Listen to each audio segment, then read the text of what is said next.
వనపర్తి జిల్లా డిఎస్ఓ కాశీ విశ్వనాథ్పై civil supply commissioner CS, vigilance and enforcement డైరెక్టరేట్లకు BC political JAC state chairman Yugandhar Goud ఫిర్యాదు చేశారు. కాశీ విశ్వనాథ్ అవినీతి అక్రమాలు, రైస్ మిల్లులకు అనుచిత ప్రోత్సాహకాలపై విచారణ జరిపి చట్టపరమైన చర్యలు తీసుకోవాలని కోరారు.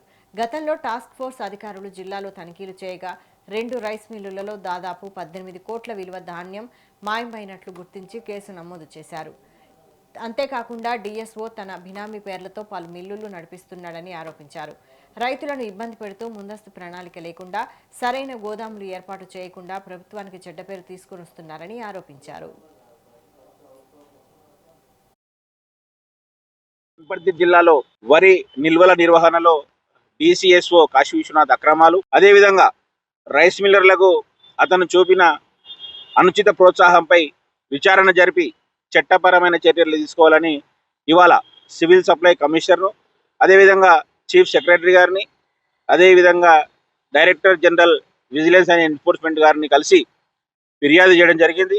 డిఎస్ఓ కాశీ విశ్వనాథ్పై గత సంవత్సరం కాలంగా ఆయన అవినీతి ఆరోపణలపై, అవినీతి అక్రమాలపై పోరాటం చేస్తూ ఉంటే వనపర్తి జిల్లా కలెక్టర్ నిర్దాక్షిణంగా అతన్ని కాపాడుకుంటూ వస్తూ ఉన్నారు.